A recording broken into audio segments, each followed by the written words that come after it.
And it became about the construction, like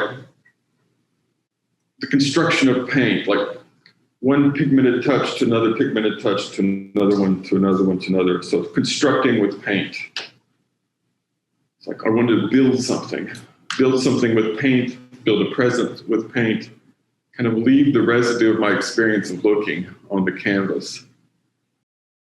And I think that's something that, even though maybe works different now, that's still something that's consistent, like the building block and the unit of the mark and its relationship to the subject. That's still a thing that's very important to me. And then if we saw it in person, it's a little bit of a low relief too. The pigment's pretty rich. And I would paint them and scrape them down, paint them and scrape them down, that sort of thing. This is another one at the same time. And I still feel pretty good about this one. I think that one's okay. I still enjoy, I kept this one for myself and keep it around. I was also thinking about, in a way, thinking about now that I was thinking about the human head, like all these things pressed together. If I would have had a model that was available for 3 months or something, these might be heads, but not, but I didn't. But it's still the same sort of thing, like building with paint. And again, the overall canvas is about 12, 14 inches high, and it's relatively intimate. And I feel like there's a kind of denseness to it, and maybe a compression to it. And so many still life paintings around this time.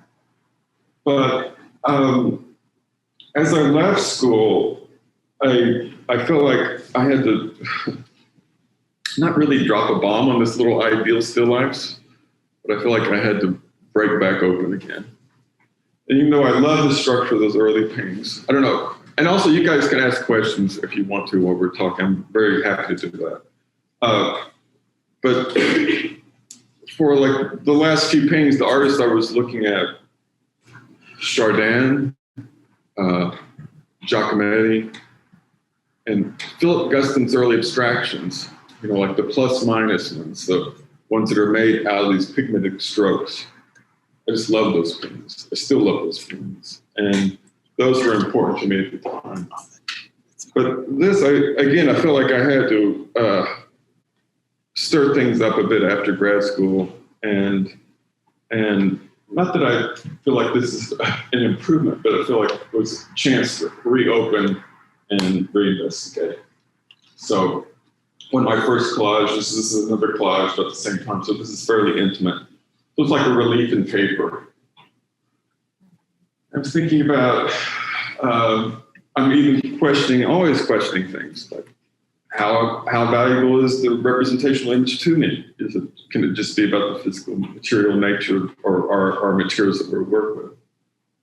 So this is kind of that investigation. The button kind of gives you the scale of the little collage. And this is a still life. I mean, I don't think even now I can tell you what the subject of the objects are, but there are things from around my studio.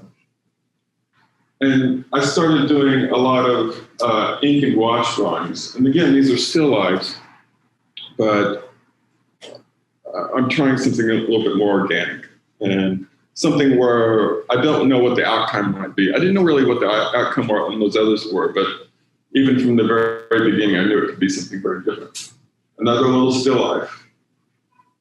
And I did a lot of these. And I kind of like the fact that each day they'd be very different looking. Like I wouldn't know. I'd show up at the studio. I don't know what's going to happen today. I don't know what it's going to look like. Maybe with the others, I knew what I was tied to or what I was relating to, but these not so much. But before long, I was again thinking, I need something a little bit more tangible to work with. So this is a tiny collage, again, one of my first collages, and wanted to go back to the subject. It's tiny, and it's probably 8 inches tall, something like that. And then again, working with paint, I think I need something more visceral. So it's a still life with the chicken there in the middle, raw chicken. And about this time, I moved from Connecticut to DC, and there was about 8 years I was on the East Coast. So from I think 82 to 90, I was trying to count this the other day. I was like, think about all these changes I went through in my work. in 8 years, Connecticut, DC, West Virginia, and Virginia. I had 6 different apartments and 7 different studios. I was like, that's a lot of, when I think back now, that's a lot of change. I'm thinking, maybe that's related to why my work was evolving and changing too so much at the time. But also I felt like as a young artist, I wanted to keep challenging myself, and I definitely wasn't looking for a comfortable spot. So again, this is starting to expand out, still a small painting, starting to expand out a bit. I think you kind of get the feel for the richness of the paint, maybe, in this one. But even at this time, this theme of dealing with formats, it keeps coming out. It keeps reoccurring and reoccurring and reoccurring. I love working on rectangles, but at times I've tried different things. So with this one, I thought what would happen after I worked from the inside out, and shifted to water-based media, this is gouache, and I'd seen a painting in the museum that had pattern there. It was great being in DC because of the National Galleries there, the Portrait Gallery, Hirshhorn, and a few other places too. So I feel like if I could be in New York, it was great to be in DC and get around to museums. But this is a collage of still life, so it's like an apple sitting in a group of patterned drape. And they are expanding back out a little bit. So this is, probably 30 inches tall or something, which seemed kind of huge to me at the time. At the time I was making the small paintings, my whole world has shifted. So I went to a museum, the paintings looked huge. They just literally looked huge. My whole sense of perspective of the image had changed. Cézannes looked huge to me, which was actually kind of a nice experience, going from them feeling intimate to feeling quite large. But anyway, at the same time, my work's expanding back out again. And I was enjoying finding the format and in relationship to the subject. And again, so this is gouache, prepping a palette of paper, just starting a painting just by, pasting paper up on a board or something. And this went on for a while. And then made mini collages like this. And then again, felt like I had to put on the brakes and shift again. This is, again, in Washington, D.C., it's Rock Creek Parkway. It's near where my apartment was. And, I was just paying attention to the world around me again, thinking about getting outside. I hadn't painted outside in a while. And I felt like I didn't want this shaped canvas thing, whatever, be too gimmicky or, I just wanted to keep challenging it. So I built these panels and I built the frames at the beginning. And so I'd paint the frame while I was working on the painting. So again, this is just down the hill from my apartment. And it was nice to be in DC and feel like I could go into the landscape and it feels somewhat organic. And it didn't feel like the city.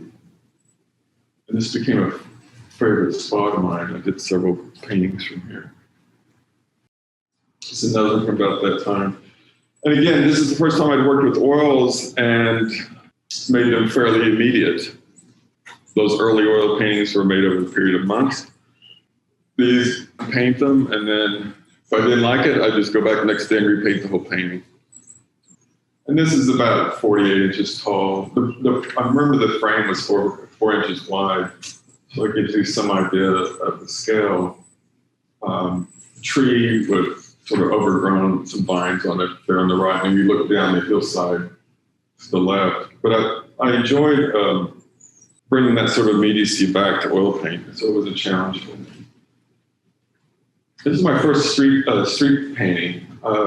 It was on Q Street in DC. And I think for the most part, the places I've chosen to paint in the landscape were somewhat private places, and this felt odd for me to be out in public where people could see me. So notice I was standing on one side of the fence and the sidewalk's on the other side of the fence, and nobody could come up behind me or come talk to me or something. So that was kind of interesting. It's on Q Street. This is another one, probably that same tree from the first painting, but from the other side. Again, pretty quick paintings.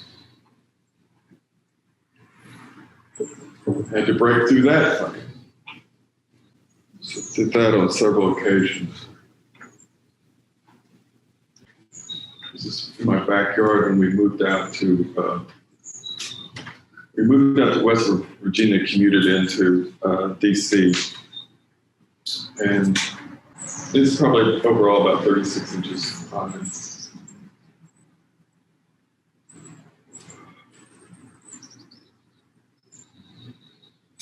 Not a great slide, this one. It's probably more like, it's either 48 inches wide or 48 inches tall. It was on a piece of masonite. And it felt like, to me, I just wanted the painting to kind of explode again. So I go from periods where I'm sort of quiet, introspective, then maybe more expansive with the painting. And it's a cedar tree. It's hard to tell it's a cedar tree. You see sort of the trunk of it. There's a bush, like a rose bush down the bottom. Then there's a red house on the left. Then looking underneath one of the branches, there's the blue house back there with the roof. So even scaled, I was starting to think maybe more about scale then. But still, this theme continues of the paint in relationship to the imagery. This is moving to Charlottesville, Virginia. I was able to drag this painting up on my roof and of the studio, paint the view. And it's probably roughly 6 feet tall. But I love stepping into the space on those planes. And this is probably one of the first times I got involved in painting a sky, at least a sky that was changing. So again, a part of all this, sort of challenging myself. A few years before this, I'd been just doing invented drawings, and a couple of themes came out: figures on streets, and the idea of a couple. And so this is probably one of the first paintings I did that was more from my, I don't like to say imagination, but more from the blank canvas, and it evolving out of the blank canvas. And so I kept pushing up the scale, so this is about 8 feet tall. And it's a theme I'm still sort of interested in, but I haven't dealt with it in a while. So I just wanted to show you like some of the, not huge steps, but some of the little steps I did in adjusting and trying and adjusting my approaches to working perceptually. This is a painting that occurred right when I moved back to, or not actually, right when I returned to Tulsa, where I moved to Tulsa after a one-year position, a teaching position at the University of Virginia. And we decided to move back to Tulsa. I'm originally from Oklahoma. Laura was from Tulsa. And it was a tough challenge, or trying to decide as a young artist what to do. Do you stay on the East Coast? But I felt like I could probably spend more time in the studio if I lived somewhere else where I didn't have to spend all my time making money to pay rent. And I think it worked out pretty well for me. And when I first moved back to Tulsa, I went back to the collage and painting still lifes, and I tried to go out in the landscape. Even though I grew up there, it seemed foreign to me. So I had some rough attempts at trying to work in the landscape when I first moved there, and I just couldn't make that transition. So I went back to the studio and started making collages, starting with working with the still life. And then this is sort of a culminating still life for me at the time. And I think John might recognize who influence might be, or maybe a couple of people. But I was thinking about Ruth Miller, and she's been a very important artist to me, and is also still is an important artist to me. And I had a house set for her for a while in Connecticut years and years ago. A lot of her beautiful still lifes around. But this is sort of like my ideas of the still life building up, and then also sort of painting on this Ruth. I think one of the postcards on the wall behind the palette on the right is a little Ruth Miller painting. And I don't know the color in this isn't quite right, but I think you get the idea. And it's on plywood. So it's either 48 inches wide or 48 inches tall. And this is my studio. So this turned out to be such a great opportunity. I was talking about the challenges of living on the East Coast, financial and all that. I bought a little house, and this was the original house in the backyard on the property. So this little frame house was built in the 20s. I lived in a little house in front that was built in the 50s. Most of the houses in the neighborhood were from the 20s, but so I had my own little house to paint in. And I went in and the ceilings were low. I mean, they were very high. I went in, tore out half the second floor, opened up the space, and it became a great studio for me for probably 12 years, something like that. This is oil and canvas. It's about 7 feet square. Worked on it one summer in the backyard. Some things keep coming up, like with the tree, and there's a kind of physicality to it. This is one of the still like this kind of type things I was doing with the collage before the oil painting.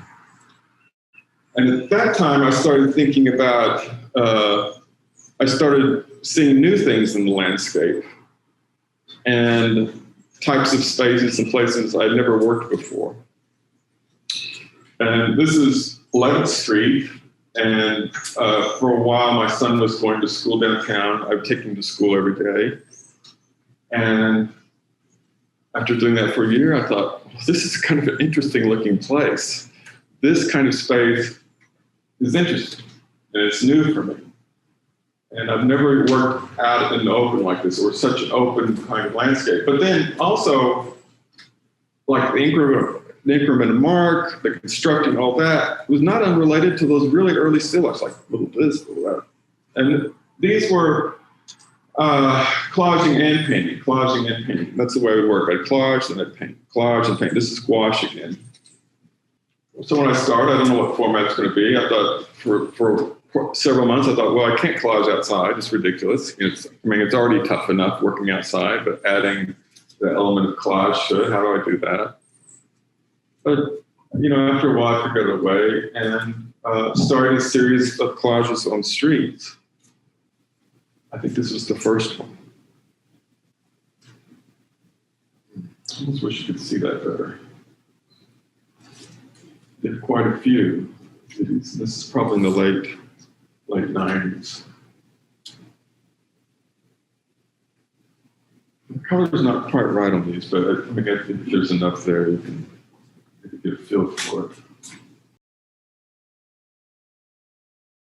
So I did these for several years.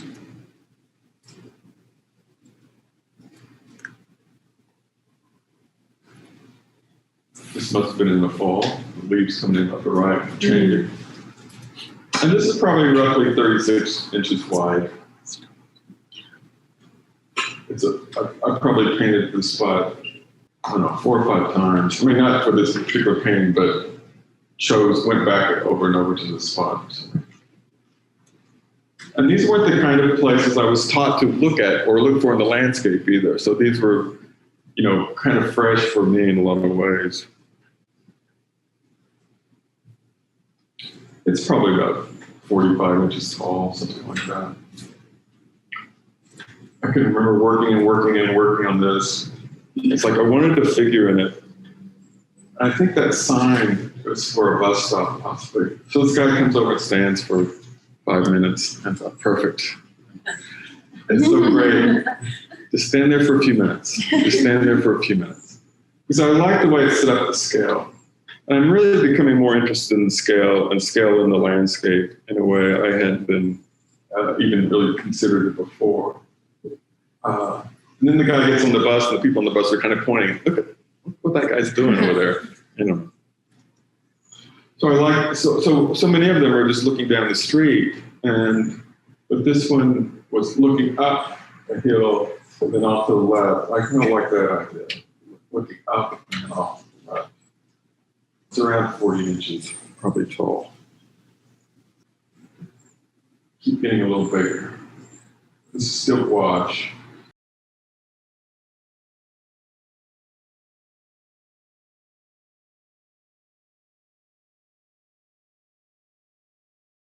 And even with this one, I started thinking more and more about the figure and wanting to make the figure more a part of my painting. So this gives you an idea. So with the gouache, it kept getting larger. I switched to acrylic, kept the collaging process going. I tried to replicate it with oil. I think that's probably a mistake try to figure out a way to make my oils look like the collages. It's a much smarter way to do that, I think, now. But But anyway, they kept getting bigger and bigger. So the one on the left's probably about 7 feet square. So it's a collage. I mean, you really can only feel the collage part in the upper part, maybe, but the one on the right is a collage too, and that's probably getting closer to 6 feet tall. The one on the left's maybe 7 feet tall. So I talked about wanting to include the figure more, and I didn't know really how to do that within the painting. You know, I feel like sometimes the figure would be so far away in the landscape. I'm still interested in that, but didn't really know. So I went back to the studio for a year and started bringing models in and making collages of the model. And so this one's probably about 8 feet tall as well. It's a pretty good sized collage. I don't think I have a detail into it or anything, but it's all made of paper and sort of drawing with paper. That's really the way I think about it, it's drawing. And even though I shift medias throughout, I always think of myself as a painter. Even though I'm making a lot of collages, I'm just painting. It just happens to be with paper. Thinking about pattern again, I found all these quilts at an estate sale. Before they're actually quilted, there's a name for them. And there were stacks of them around the room, but I probably bought a half dozen. And this is actually called tumbling block. And I like the idea of the organic figure against the patterns for both paintings. Painting about the same time, using one of those quilts. And this is about 7 feet tall as well. Just still thinking about how do I introduce the figure? How can it be perceptual? How can I have more than that? How can I keep bringing things to the painting? And did a family group. And this is about 6.5 feet square too. Still thinking how I can include the figure. And so this is Laura, my son, who's playing saxophone at the time. And Bella must have been doing some dance at the time. So she's there. Our dog's down on the left, and slipped myself in there. I began to think of these kind of like stages, like the still life as a stage. With the collages, the street scene became my stages. It's a self-portrait in the studio. So I kind of got away from the street for a little bit. A view of the studio at the time. Painting up there on the left. I'm working on. And really, everything that we've looked at is from perception, except for maybe the invented couple so far. Maybe I don't think I've shown anything else. It's tried an ambitious cube. And I'm going to get a little bit out of chronology, maybe through the last half, but I thought I'd throw a few drawings. I left out some sculpture and some pencil drawings, things like that, but I did put a few charcoal drawings. And this is a fairly small one. It's probably about 10 inches tall. Just wanted to put a few drawings in.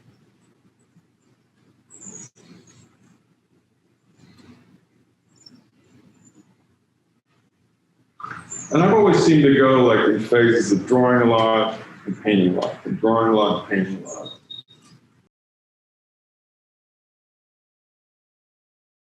I like the way the apples were turned. Ever look at a great old painting like a Giotto, how the heads are all turned, how the angels are all going in different ways, you know? And I like the way the apples were turned in relationship to mine. Still come out and play with the still life every once in a while. And another artist that I was really loved and looked at a lot was Mercedes Matter, and I've been thinking about her work for years. I still love her drawings and her painting. Those large charcoal drawings are really quite wonderful. This is the oil version of it. A lot of this is made with a palette knife now. I think everything up to this point has been all working with the brush technically, but this little bit more physical use to paint again, but through a palette knife. I think that it was a good idea for me to come back to using something like a palette knife because it was very much like the idea of collaging. Sheet of paper, palette knife area, very physical and tactile way of constructing. And just another little side thing that became a theme for a while, it's kind of come and gone some, it's like, well, how do you deal with street signs? And how do you deal with text on street signs? And I would try all these different ways of not avoiding them, not being too literal about them. And it became something I thought about a lot, really probably too much. But really, the thing that's exciting to me about this is kind of the space, the way I open the signs, the car, then back to the strip mall, the walk ride, the figures on the sidewalk back there. Again, a pretty dramatic space, a very open kind of space. But it led to a series of just invented street scenes, and the color on this is a little oddly warm, but it's probably, again, about 7 feet square. And like all these experiences of working out on the street, and I like nature, and then I like these like urban landscapes, the street signs, the buildings, or whatever, the geometry of the urban landscape. So I did quite a few of these, and then, again, these are still using probably mainly with palette knife. The surface is kind of rich, you really can't tell from here. And then thinking, well, I can just put whatever I want on signs. And that may be a great idea, but it might be the beginning of an idea.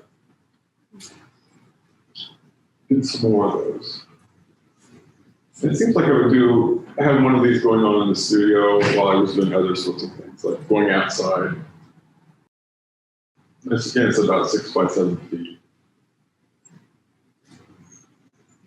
To me, it was based on the experience, my experience in the landscape, not a particular landscape, but just looking at, or even the kinds of things I might look for in the landscape, whatever kind of construction you might think of there. But that became still important to me.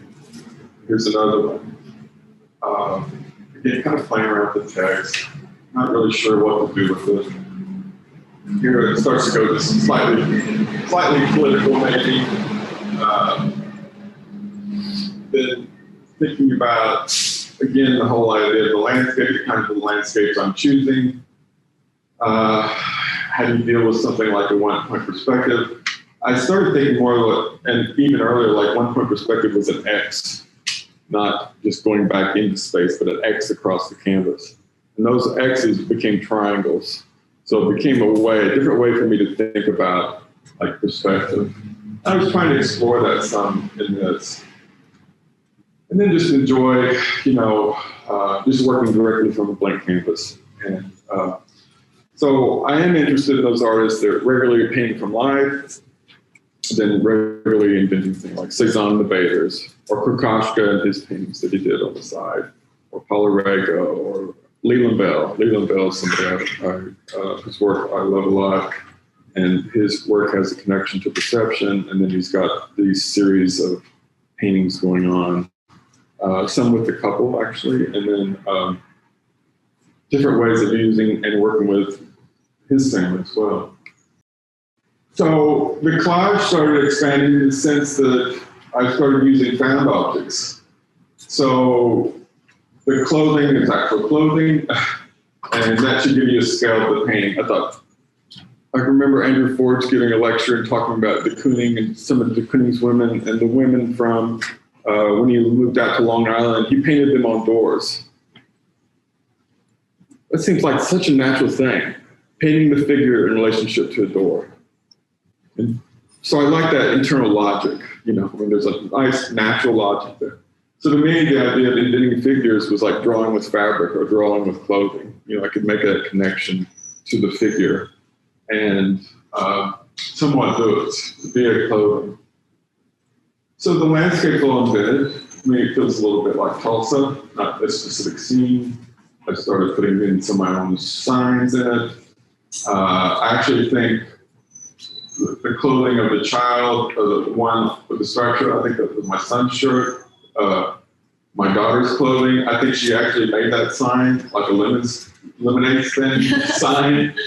That little collage to the right was a collage of mine. It was invented. I felt like it was a failure, but I could put it in the collage as somebody carrying it around. I thought that was a nice idea. And again, so a lot of it's family clothing. Before the clothing goes to Goodwill, I go through it, try to pick a palette, like find colors that fit my palette and keep them a little longer, And this is fairly big. Again, it's, roughly 8 feet square, probably, something like that. That's my shoe on the bottom right. Hang on, And actually, I was talking about quilts earlier. I did a painting of a family quilt with a model in front of it, and my mom can still walk up to it and say, I dressed second grade, I dressed third grade, I dressed fourth grade. Her mom made her clothes. They needed clothes. They made them. And it became part of the quilt. And I kind of like that. I mean, I like that connection. I'm still interested in love quilts. And, okay. Still, these are just some quick wall sketches, still flirting with the idea of couples. None of these became big paintings, but I keep kind of moving around and exploring. This is just a little quick collage, small one, not very big. This is a vintage scene again, and just a very intimate scale. All the time I was making those, it seems like predominantly those early first street scenes were blue skies. It's like, I want everything to be as consistent as possible. So I go out to these places over and over. And I was kind of ignoring the skies. It's like, I just want to deal, I'm dealing with the landscape, it's already tough, all this, I didn't want to deal with the changing skies. And so I finally realized that I needed just to paint skies and again, shift back to something very immediate. And, after driving enough to that part of the country, it's like a show, just watching the sky. And it's a lot like that around here too. And I thought, well, I'd get out of town and decided to go to the Tallgrass Prairie. Well, the Tallgrass Prairie it may even be large now, but it's like 30,000 acres of open grassland. It's run by the Conservancy. You go up and drive through it. It's like oceans of open grass. And the skies, some days I go up there, it's like the skies, nothing will happen. Some days I'll go up and make 2 or 3 paintings, usually 1 or 2, like morning painting, afternoon painting. And I started bringing them back to the studio and putting them up on the wall, and the wall get crowded. And then I started I really like the way they look together. It becomes like these different moments, but different moments from the landscape. And I don't know, I still like seeing them together. But this would be an example of them, so I'm going to go through quite a few of these.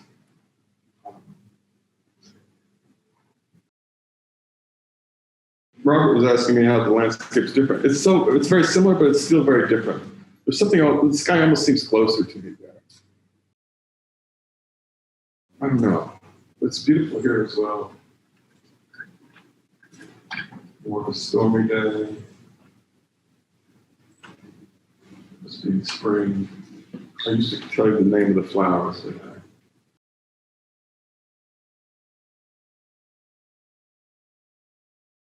So these are all 22 by 30 size paper. Genesis seems a little cold to me, so I enjoy just putting a PVA size on it or thin matte media. They do controlled burns and happened to be there one day when they were doing a controlled burn. There is a street between me and the fire. That's important. But still enjoyable to see. They do it for the bison because the fresh stuff that comes back, the bison love it. And that's something that was traditionally done as well by the Osage. And I'm in Osage County. So you heard the play August Osage County. That's the neighborhood I'm in. And then what's the name of the book that came out a few years ago? Killers of the Flower Moon. Killers of the Flower Moon. That's I'm in that neighborhood. And I'm just north of Pawhuska.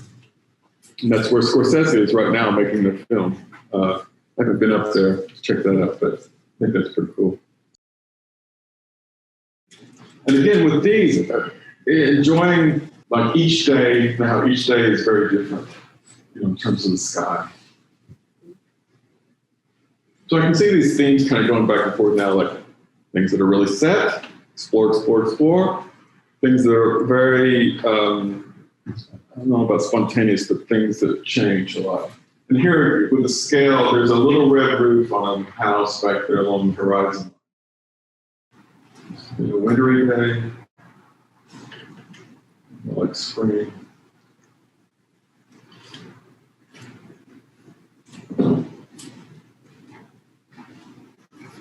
But I just enjoy how different it can be each day.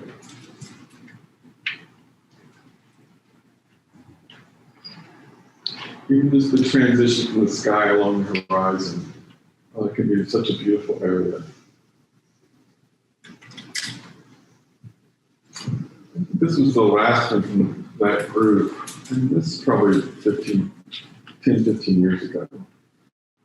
Here again, you see in the display this way, and looks like there's a little self-portrait there, and then there's a graphite drawing. I was trying a different media with my drawing and made a view of the city.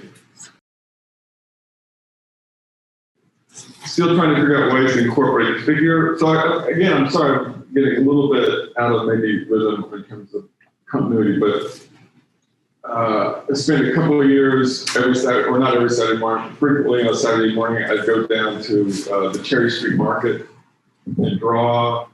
And I made a lot of drawings of the market. Still thinking about how can I involve the figure, feel engaged with the figure in the landscape space. So I wanted to go to public spaces and draw.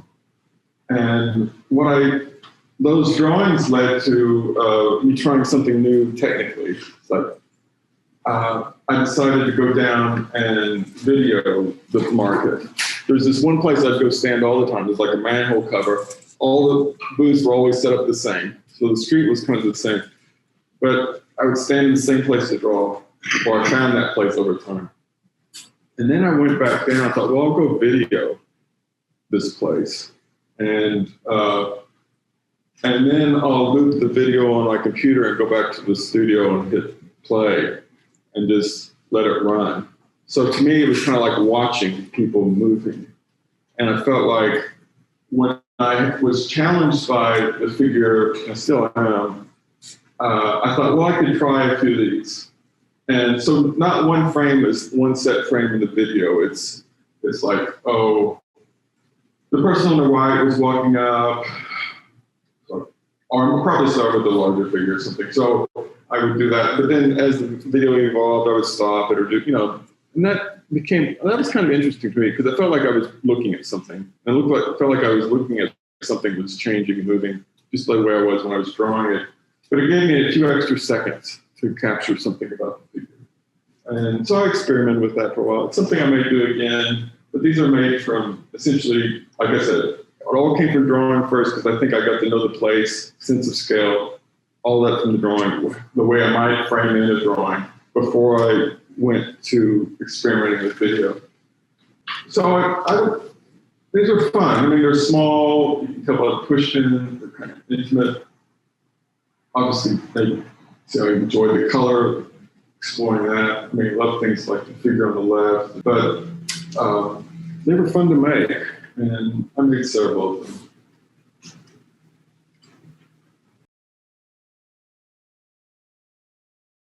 Just light in painting is so important to me. It's like the thing. Just the quality of light. Light from color, light from the material, the presence of light. Fried in oil on a large scale. Actually start with a few figures from the drawings, and then try the same kind of thing with letting it run some and painting it from that source. I don't know how I feel about it altogether, but it's probably something I'll try again sometime. And this leads to like more recent body work. I talked a little bit about the graphite and the cityscape drawing, and it just didn't feel tactile enough. and I decided to bring the graphite and drawing, or wanting to make my work with graphite more tactile, like the paintings, or much more tactile, like the collages, and started prepping paper and again drawing with paper and working on these street scenes. And it's probably about, just to give you an idea of scale, 60 by 60 inches. And I know it's kind of hard to see how they're made from this point of view, but I go up and set up, I do these outside. I try to do one large one a summer. Sometimes I'll make two. Sometimes it takes 2 summers to make one. But I go early, it's hot there. I try to set up by 7, stay till about 11, and work on it all morning. Well, this is the detail, so you can. The only reason I will show a few details in the next coming up, just so you can just see some of the physicality. Because when you look at the full scale image of it, you can't really enjoy it, like the person on the left under the umbrellas, or the people drinking coffee there, on the bottom right-hand corner. And even with these figures, I get them walking by. I feel like I'm getting to the point where I can kind of capture them walking from memory. So all these are just from memory. I don't see that group at the same time. I see those figures individually. I kind of find a way for them to exist. And I feel like it's starting to work a little bit. But again, it's like just waiting and watching. I know maybe I'd like a figure here. Maybe it'd be nice when they're this close to me. Then I start watching for someone to come in. So maybe I start with a sort of rough figure. And then 3 days later, somebody else walks through, then I change them in. It's kind of like painting clouds. You've got clouds coming across. I'll start with this one, but there's another one coming. It's going to be here in 5 minutes. I'm waiting for it. There it is. It's gone. Another one comes by. There it is. That will work. Then it's gone.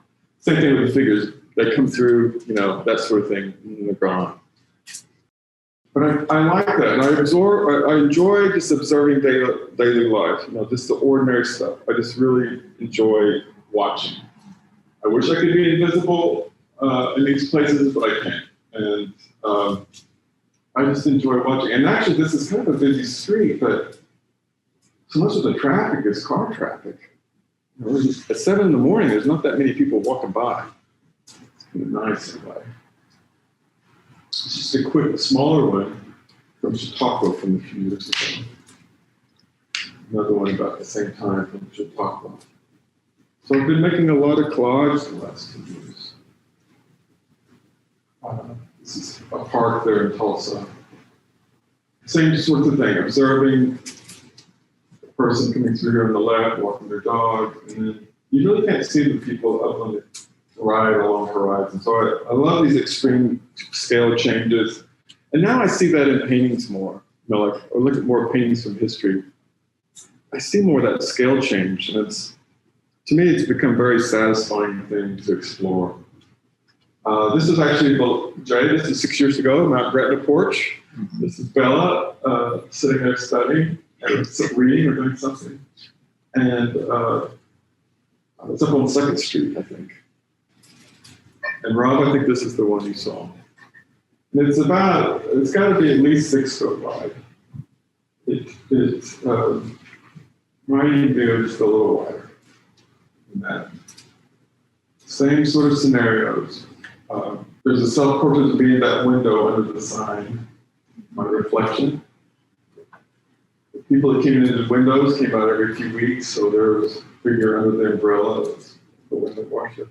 So again, I enjoyed becoming a part of these things, and I thought, oh, isn't this so interesting and unique? And then I was at the Met once and went into this show of Bruegel's works on paper.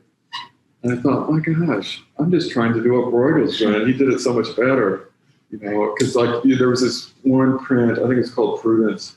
Each section of the drawing, I was still drawing, there was a whole world going on, the landscape. It's like the butcher over here, the surgeon over here. It's like this whole world.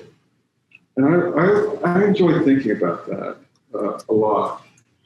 And I sort of want some of that to happen too in mine.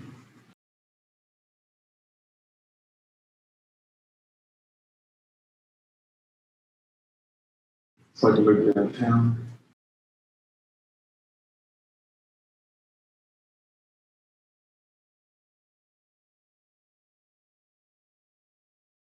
Little downtown. This is probably at least 6, maybe closer to 7 feet tall. It's not real wide, but it's fairly tall. I know it's a little hard to read from the distance, but maybe from looking at some of the just start to get a feel for it.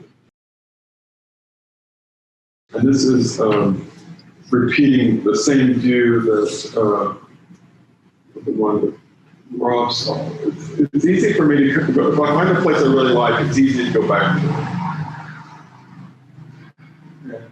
I like this view. Maybe it's on a floodplain. It's not far from the Arkansas River that runs through that part of Tulsa. So it's very flat there, and very aware of the contour of the landscape and the way it relates to the urban landscape. And people come by and say, "Why do you paint all those wires? Why do you like?" I say, "Oh, those are beautiful. I mean, at least for me, visually, like in the work, I think they're really quite beautiful." And people ask me, say, "Why do you paint here? Why do you paint here? Like, why don't you go down to the park and paint or something?" But these are the places I really find interesting. It's like there's a certain visual satisfaction in them for me. Their complexity, I said, the quality of life, the geometry, all that, observing daily life. I think that it's become such a part of my work. So here's that central group of figures. And again, I'm just showing you these so you can get a better feel of how the way that they're constructed. And then I think the next image, maybe zooming in on the upper right part. So you start to feel again, it's like, my rule is I can't place anything on the collage that I can't hold in my hand and cut with my scissors, I can't get any smaller than like this or something. But it gets to be fairly complex increments. So again, it's the view. I like to think of it as like 1,000 anecdotes of observation turned into an abstraction. I like the way that each section of the collage feels like a chapter in a story. I kind of like the idea that each section feels complete, and then those sections come together to make one drawing. This is just a detail of the figure on the right.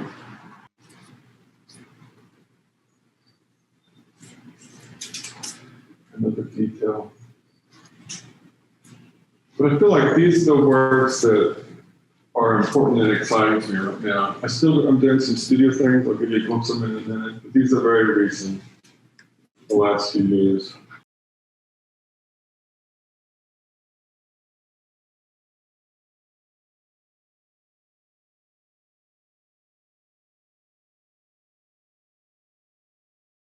This one's from 2 summers ago.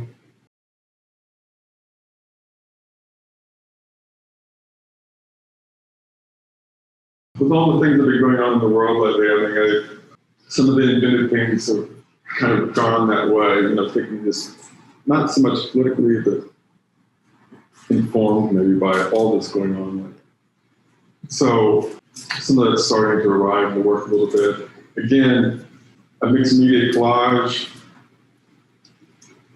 I'm really interested in continuing with the streets. This is about 9 by 12 feet. The figure on the left is actually painting the scene. So I like the idea of the painter being out observing. Here I'm putting my paint rags to use by making a self-portrait out of them.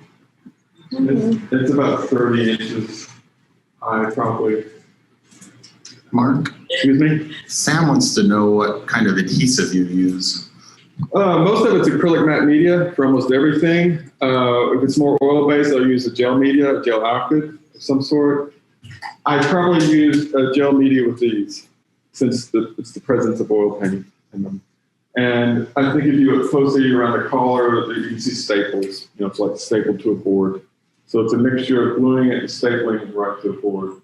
But yeah, throughout, all the collages are made with acrylic matte media. I started using a Utrex matte media 30 years ago or 40 years ago. I can look at those now. They're still holding out. I keep using it. I just buy by the gallon.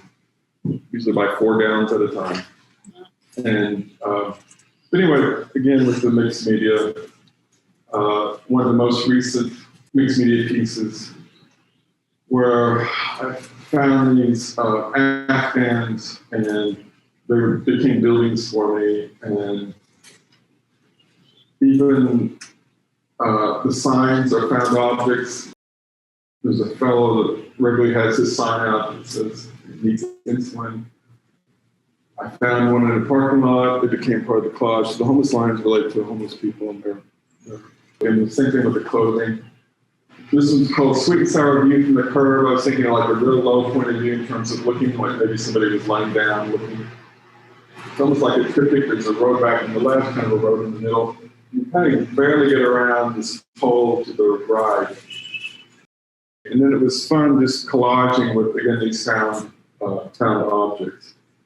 And these such rich, powerful patterns are somewhat overwhelming, but trying to find them a way to work with them. Again, more along the lines of going back and forth between perceptual and just sort of studio fiction, street fiction. It's still an important thing to me, and I enjoy it. It's a nice break from some of the things that, well, I think everything feeds itself. Like the street scenes feed all of this, and it's so important to me to have that as a basis and everything to come out of that.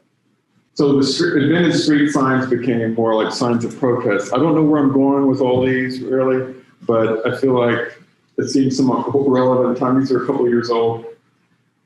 So I do like the way it went from street signs to invented street signs to signs of protest, or people in public holding up a sign. I mean, I think that's kind of a fun thing to work with. These are watercolor. They're not quite 22 by 30. Usually work on these for a couple days.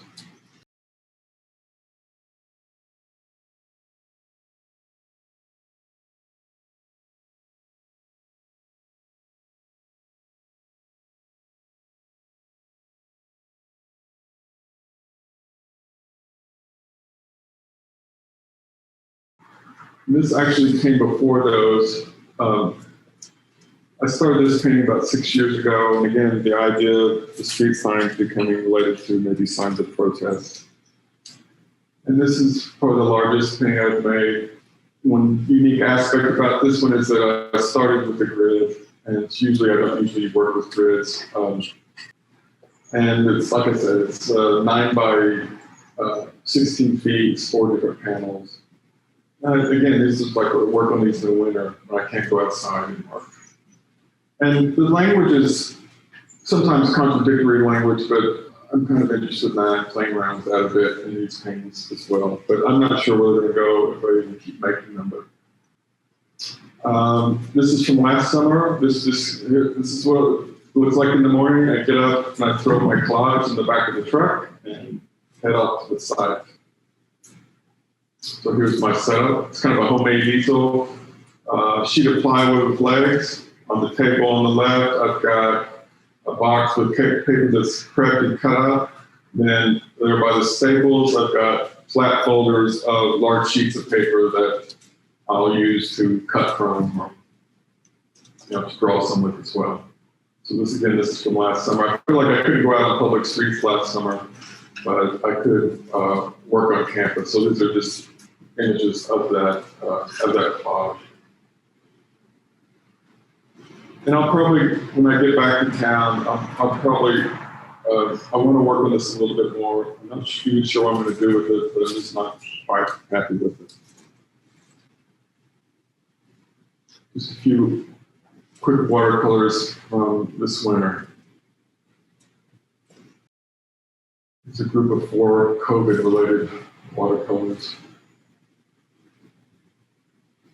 A little on the darker side, maybe. This is the way one of those big multimedia pieces will start.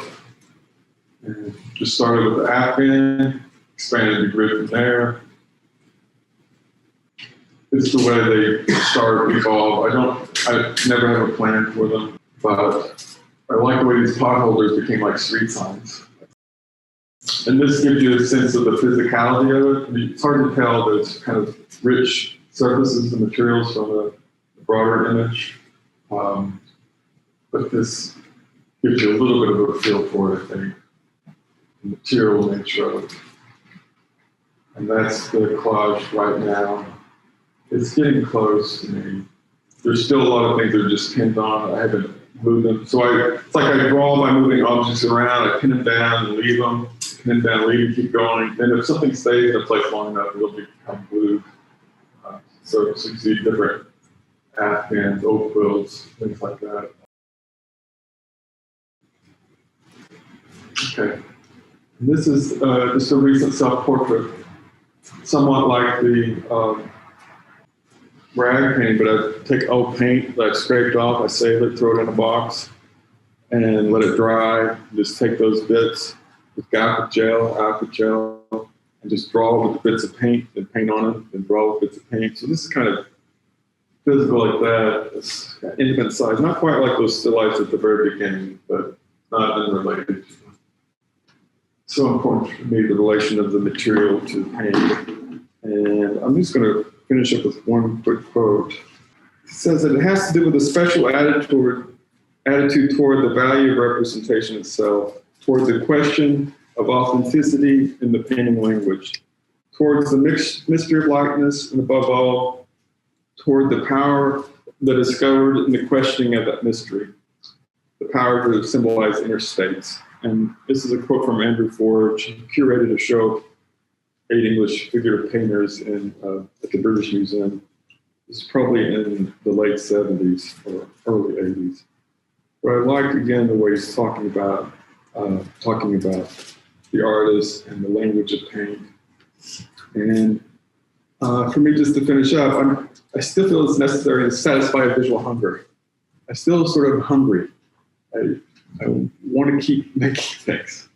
And I feel like I haven't quite gotten there yet, but I keep hoping I'm getting a little closer. And so success for me is just time spent working, time spent in the studio. I think that's all I've got. So I'll be happy to answer questions.